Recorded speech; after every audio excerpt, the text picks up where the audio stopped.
தேர்தல் அறிக்கையில் கூறியவற்றை முழுமையாக நிறைவேற்றிய அரசாக தமிழக அரசு திகழ்கிறது என சுகாதாரத்துறை அமைச்சர் விஜயபாஸ்கர் தெரிவித்துள்ளார். புதுக்கோட்டையில் அரசு மகளிர் சுய உதவிக் குழுக்களுக்கு அம்மா இலவச கைபேசி வழங்கும் திட்டம் நடைபெற்றது.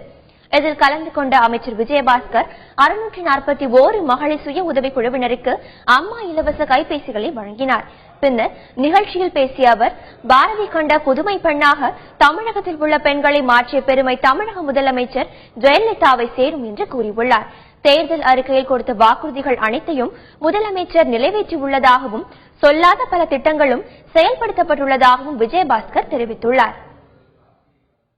இன்றைக்கு இந்த மகளிர் சுயஉதவிகளுக்கான இந்த செல்போன் அம்மா கைபேசி என்பது இது போன்ற முக்கியமான நிகழ்வுகள் அம்மா உணவகம், அம்மா மருந்தகம், அம்மா குடிநீர், அம்மா குழந்தைகள் பரிசு பெட்டகம், இன்றைக்கு அம்மா முழு உடல் பரிசோதனை, அம்மா ஆரோக்கிய திட்டம், இன்றைக்கு அம்மா கைபேசி எல்லாம் தேர்தல் அறிக்கையில் அம்மா சொல்லாவிட்டாலும் கூட தேர்தல் அறிக்கையிலே சொன்னதையும் நிறைவேற்றி தேர்தல் அறிக்கையிலே சொல்லாத பல புதிய அற்புதமான நாடு போற்றக்கூடிய திட்டங்களையும் உருவாக்கியது நம்முடைய புரட்சித் தலைவி அம்மா அவர்கள்.